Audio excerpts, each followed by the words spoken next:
You're watching BCTV. We're all about Branford.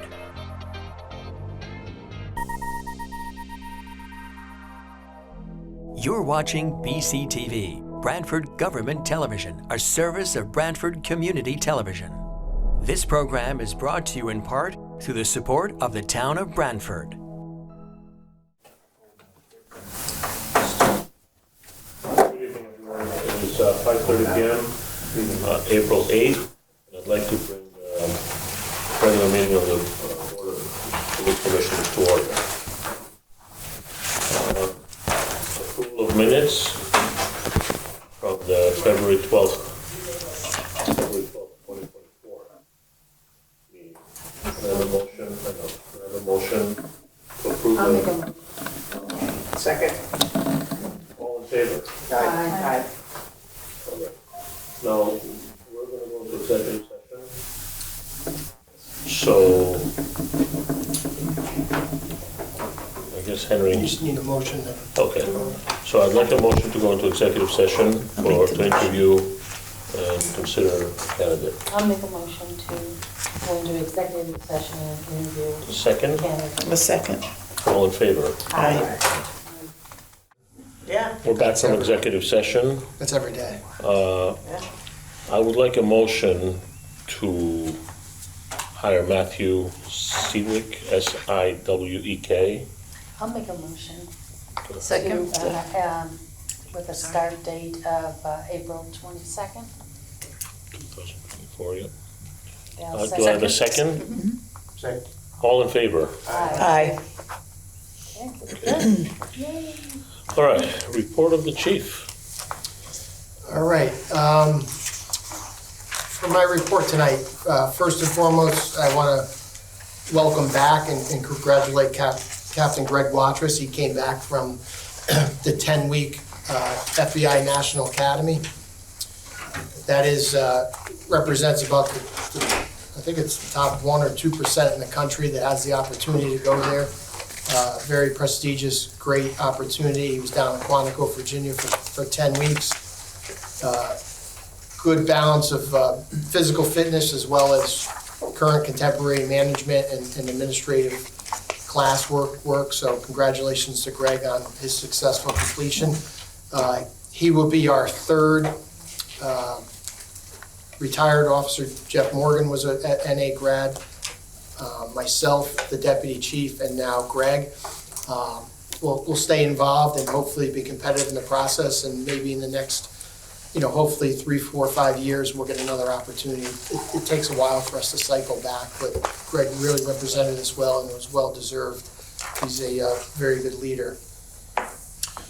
Just kind of a PSA on our social media feed we did put out, but the state of Connecticut has a Bring Me Back Home program that they've released. And basically what this is if there's someone who has some cognitive issues, some cognitive challenges, or dementia or autism, you can go on the state website. If you just put in Bring Me Back Home, Google will take you there. It's under the Department of Emergency Management and Homeland Security, or you can come here and we'll help you with the paperwork. But it gives you an opportunity to put information regarding this person, pictures, bio information. And what it does is it kind of gives us a head start. It goes into our collect system, which is our, police specific, highly regulated criminal justice safety system. So we can go right onto that system and we can get picture information, kind of speeds things up and maybe takes some of the pressure off those that are dealing with this situation when someone wanders or is, being reported as missing. So we put that up on our Facebook page, but I just wanted to put it out there as a PSA. It's Bring Me Back Home. And if you just Google that, it'll take you to the state of Connecticut's website, and you can fill out that information online. You can do it completely online. If not, feel free to come to the PD. We can help you out with that. Also, back in mid-March, myself, the deputy, and some other staff members, we met with the Peace, Love, Accessibility. It's a group that's raising awareness regarding handicap parking.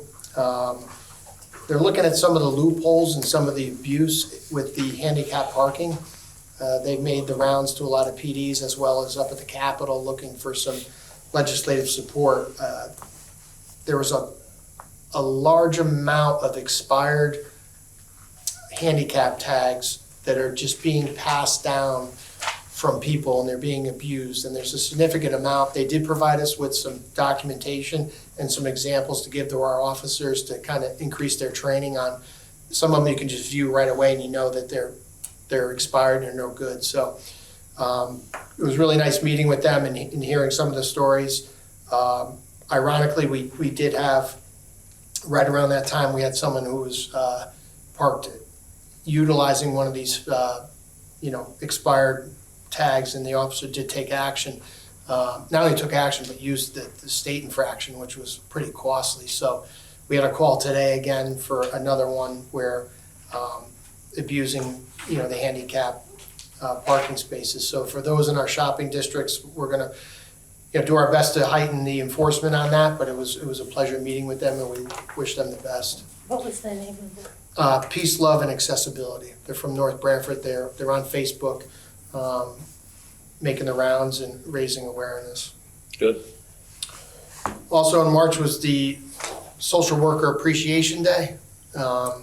We had a nice day. We honored Danielle with some lunch and flowers, and staff met with her to show her, every day I hope that we show appreciation to her. She does a great job, but there was a formal day for that. We also participated in the Shoreline Diaper Drive. We do that every year. Great success this year also. We appreciate all those that donated and contributed to that great cause.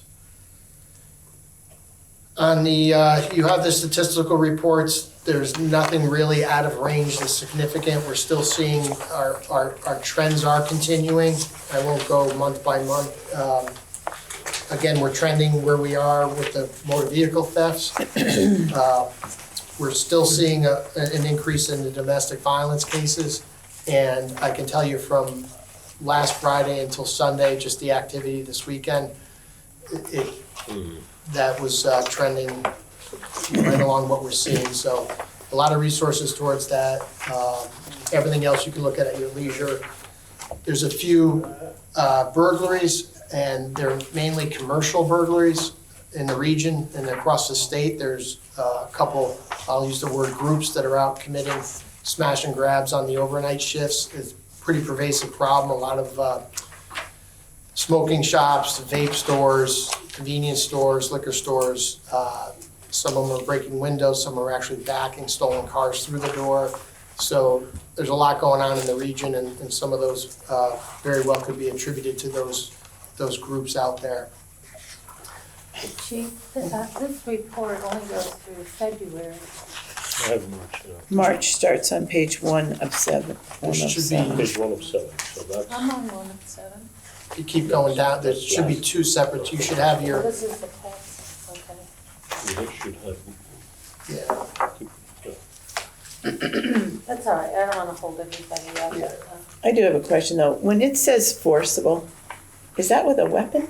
Or what No, does that that would mean? be like, mine was March. It is also the February. door was smashed open, window was smashed Oh, open. oh, That's Really sad. Bad. indicates more the method of entry. Yeah. You know. Okay, thank you. Are we all set? You want, yeah, okay. Yeah, and also within those reports, you will see the training synopsis. I won't go through it. As we get to this time of year, as the weather turns and we have some mandates, there's a lot in there. When you have the opportunity to take a look at it, very busy with training. And again, this speaks to, our staffing time and what the officers are doing, whether they're working, they're on training, they're on vacation. So a heavy lift. Our thanks to a lot of our officers are becoming trained the trainers. They're training our staff now. They're doing various things, and it's all representative of good work. And we want to stay and meet those training standards. Some of the demands with some of the law changes over the years and our CALIA accreditation, there's a lot to it. So take a look in there. There's a lot of good documentation on what we've been doing. Also, as far as a case of significance, we had a person in town sell a high-end vehicle on Facebook Marketplace. Again, if you're engaging in those type of platforms, please try to make the transaction at a safe location, i.e. out in front of the police department. A lot of times, if you say you're gonna meet at the police department, the interested buyer may not continue to engage, which is a good indication that there's some nefarious, activity there. This person allowed a party to come to their residence for the car, presented a fake check or a counterfeit check. The vehicle value, I believe, was about $50,000. These people took the vehicle with the keys, and so hats off to great work by our detective staff. Just some really good old-fashioned police work. They were able to find the subject responsible and the vehicle. After a short foot chase, they took one of them into custody, recovered the vehicle, and made an arrest. So we were able to get the vehicle back. That's kind of a good ending, but if it wasn't for the recovery, and it's a higher-end vehicle, which could be used for being shipped overseas and other activity, they may not have saw it. It seemed like there was no insurance at that point because it was a sale, so they could have been out that. So really good work by our detectives, but it's also symbolic of the fact that please, if you're going to do those type of things, maybe use a dealer or take precautions, come to the station here to try to prevent that. As far as correspondence, we have a bunch. We have a letter from the victim of the carjacking you may recall from Stop and Shop. Party was carjacked. We did recover that vehicle, as well as we have made an arrest on that. Very good work by the detectives and patrol on that case there. Just a letter thanking of us, the officers, for their quick and diligent efforts. Letter for Officer Clyburn. It's called the grandparent scam, where they'll call people speaking of your grandchildren and that they're either locked up and they need bail, or they're in somewhere and they need money to get them out. This was ongoing, and they were starting to listen to what the people were saying, and at one point they kind of sensed something wasn't right, so they called us. And Officer Clyburn was able to guide them and kind of update them on that. And they just wanted to thank her for her guidance and even quote unquote giving me a hug. So good work by Officer Clyburn. A letter of appreciation to Lieutenant Carangelo for assisting the State of Connecticut Department of Revenue Criminal Investigations Division with an ORA board panel for some positions they had there. Then we had a correspondence from a local Branford resident. I think it's important to point out that, he basically says, he hasn't always been on the right side of the law, but he wanted to thank us for how he had an interaction with Detective Dave Atkinson and how much respect he showed him and how important and how proud he was of the Branford Police Department. Speaking of Detective Atkinson, he went to the Pine Orchard Nursery School for Career Week and read to the children. He was accompanied by Officer Michael Vitale, and they sent us some correspondence, some of the letters from the kids, and of course you'll see on the other ones, Arrow always takes the spotlight. It's always great to see that K9 Arrow's out there forging good relationships. Other than that, I'll turn it over to the deputy, just to give you an update on the building project. Before I do that, just on the budget side, as far as this fiscal year, we are trending. Last year, we were on the overtime, just the strict overtime account, we were about 28,000 over. And there was various factors that attributed to that. This year, we're trending in the very same direction.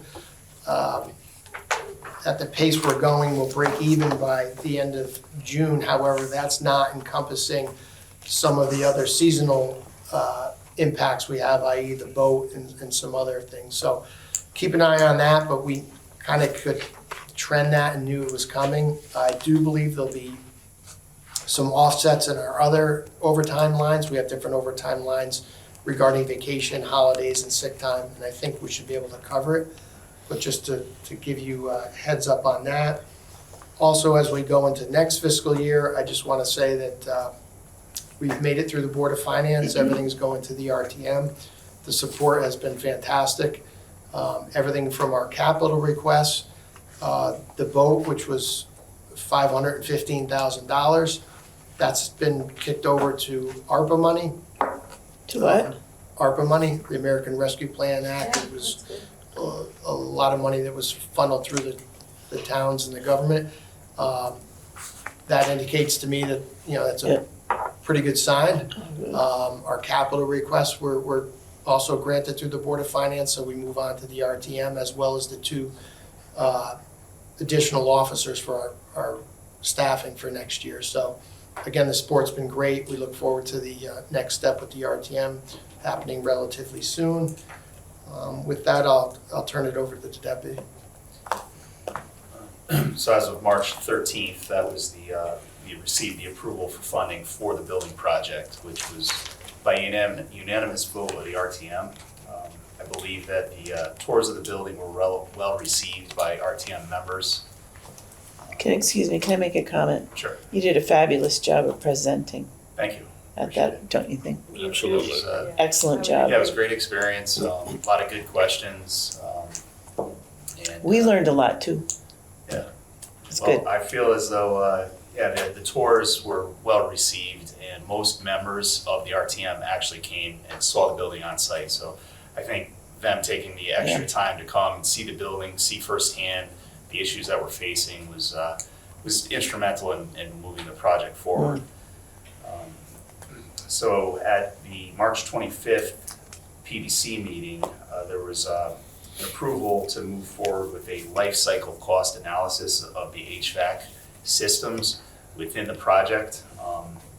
So it's the project was written with the current design as an electric hybrid based HVAC system. So it's electric but with a natural gas backup, which we hope to support with solar power. So basically the PBC moved forward a motion to enter a contract to take a look at 3 systems and decide on a path forward for the building after looking at these 3 systems, one being what the design was based on, the hybrid system, a second, a geothermal system, and finally just a traditional natural gas system. So we'll receive a life cycle cost analysis of the cost to implement, to purchase, install, maintain, and then the payback return on the investment.